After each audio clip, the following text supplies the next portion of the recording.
Yo, mob, what's the word? It's your boy Isaac Trades back with another video. Now, this is, I believe, episode 16 or 17 of the Road to Fund the Challenge, right? And we have one shot. We have one shot. We have about $190 worth of drawdown. Now, I could break this up and say, all right, let me divide it by 4. Each risk is $35, $45, whatever it is. But to be honest with you, it's not worth it. For me, in my situation, I'd rather just blow it and buy another account than try to manage $190 worth of risk. Like, that's just, it's going to take me all week to get out of that hole when I can just blow it on Monday and possibly be back passing it by Friday, right? Or have another one by Tuesday, whatever. But we gonna try to see if we can make something work. We have one last attempt. I might split it into 2. I don't know, but at the end of the day, today should be our make it or break it day. We gonna know if we gonna pass this account by today. But I'm glad I'm able to show you guys this, because even some people who've known me for a while personally and they've seen me trade and they ask about losing, how do I handle it? Does it happen? I'm like, yes, bro. I still lose. It still sucks. But like, if you look at the game from a big picture perspective, this 1 month of trading is not going to neglect the other 11, right? The month of August has not been good. In the month of August, I knew from the jump that this is my worst month. Like, every year has been my worst month. So when I started this challenge, I was like, I want them to see what trading looks like for real. I don't want them to see the highlight reels. I don't want them to see them or see me on my win streaks. I want you to see me on my losing streaks. That way, when you see me on my winning streaks, you see how my confidence and my calmness is what keeps me in the game, is what gets me paid.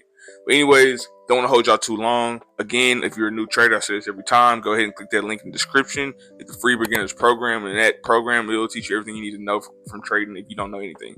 So if you've been trading for a week, a month, 2 months, and you feel like you don't know nothing, or you've never traded at all, go ahead and check that out. It'll do wonders for you. But don't want to hold y'all too long. It's everything I got. Let's break down the charts.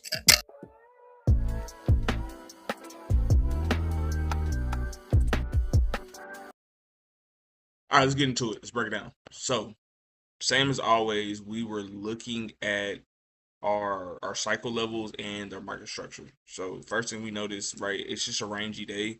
Usually, this is a bad sign. That means the market doesn't move anywhere. But we saw that, it created a low to high to eventually low. So, it is bearish on this time frame. We created, right, let me just have a low here. We had a high here.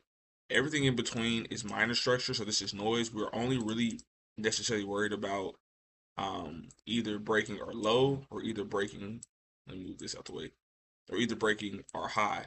So we eventually break the low first instead of breaking the high. So my idea is a bearish market structure, right? Cool.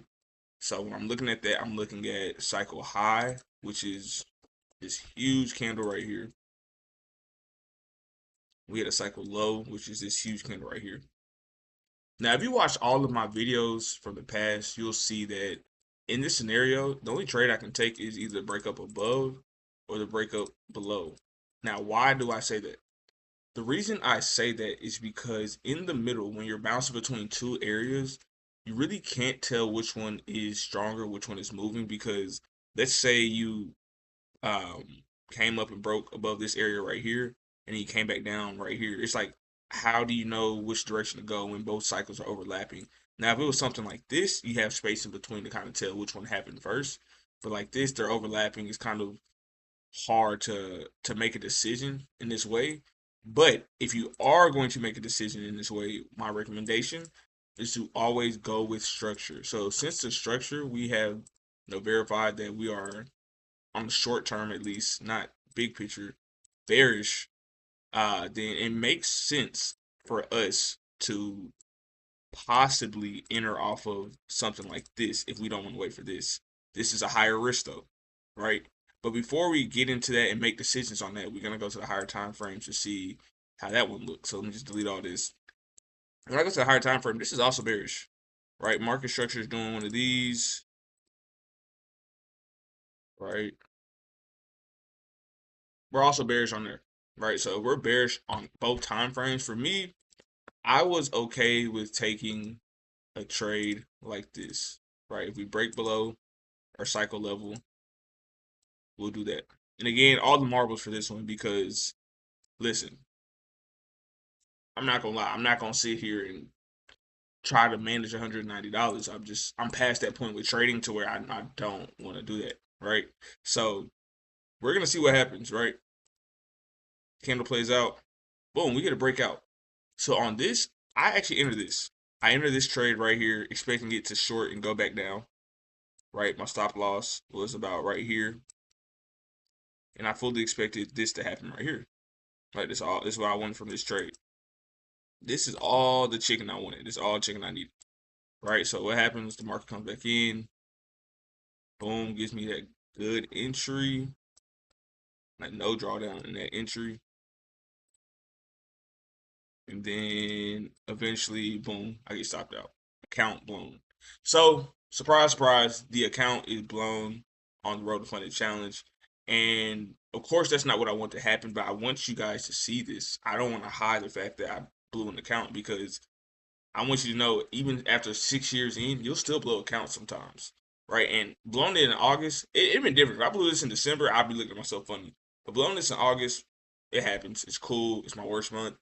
That's fine. Also, if I was on a regular account and just trading my live account, I would be at break even for the month. I wouldn't be in drawdown. I wouldn't be at a loss. But you know how prop firms work. Once you get up a certain amount, you only have so much drawdown. But long story short, we did blow this account in August. Now, how am I going to approach moving forward? Because Isaac, the series was you getting funded and you getting a payout in the whole 9 yards, right? Today, I'm going to implement and shout out to the homie KJ. I saw her doing this and it was cool. I really liked it. But I'm gonna implement the sit on your hands challenge, right? So for the rest of August, and I'm just gonna start in September, start trading again. But for the rest of August, we are going to do a sit on your hands challenge, which means every morning I'm gonna do the same thing. I'm gonna get up, I'm gonna look at the charts, I'm gonna try to find something, try to make something shake, and I'm gonna sit on my hands. What this is going to do is make me sit and realize all the bad habits I did. Like even this. This is not an A+ setup. This is something that it works and I like it, but why didn't I just wait for a breakout above or below? Right? That would make things so much easier. Now, in this scenario, the market didn't move at all, really. So waiting for that wouldn't have done nothing for me. But at the same time, me not waiting was a problem. Me deciding to hop in was a problem. And it's because I'm probably getting impatient after when I have losing months or a month like this, I get more impatient because I'm like, bro, this doesn't look normal. It doesn't look how I'm used to seeing things, right? So we're gonna do a sit on your hand challenge for the rest of August. There's like 5 more trading days, I think, for the rest of August. Sit on your hands. And what we're gonna do when we sit on our hands, we're gonna reflect. We're gonna see how the market's moving, and we're gonna correct our small habits that we keep on making. September we'll pick it back up, but we'll still talk about it every day. We'll still have breakdowns every day because if you don't break it down and you just step away completely, that can have a negative impact. Sometimes it's great because you need that break, but sometimes it's a negative impact because you're actually running away from problems rather than tackling it head on, right? So we're gonna do sit on our hands challenge. Sit on our hands challenge. And note the crazy part about this, people are like, oh, okay, so you're just not gonna do nothing for 5 days, you're not gonna trade for 5 days. You don't realize how hard that is. Like I bet you if you try to do the challenge with me, sit on your hands. If you're having a bad week, bad month, or you just blew an account, don't buy an account immediately and start trading again. Sit on your hands. Do it for 5 days. See how hard that is. It's hard because you get FOMO. You feel like you're missing out. You feel like you have opportunity. And it's crazy. You probably feel like you're going to win more. You start winning more when you're forward testing and not live trading. So it's going to be interesting. But I challenge you to do it with me. Sit on your hands. Just sit on your hands. And also, another thing I want to bring up, right? I'm going to put it somewhere on the screen. But here is one of the members in the mob. That's the community that we have. Here's one of the members in the mob. We had the same strategy. I showed her some of the strategy. And she's having a way different month than me. And this goes to show the importance of having your own edge to the strategy.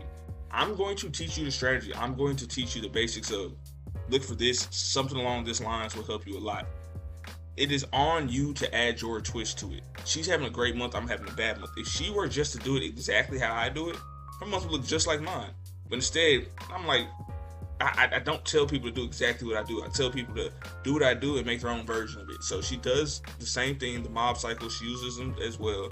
But she integrates, maybe other things on higher time frames or like 50% marks and things like that.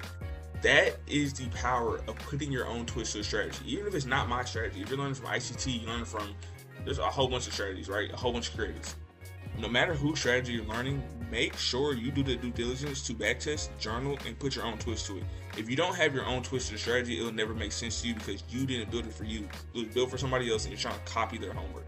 Copy their homework, but also change a couple answers so the teacher don't say, why do y'all have the exact same score? Like, you know what I'm saying? When you used to copy in school and you sat next to somebody, you sat next to them, you got like 5 or 6 wrong on purpose or you changed it around. Sometimes you mess around and got it right and they got it wrong. You know what I'm saying? So same concept here. You want to add your own little twist and then that's how trading will be. Everything will be all right. But appreciate y'all tuning in. Again, Sit on the Hands Challenge coming up after this. Peace, love, y'all be smooth.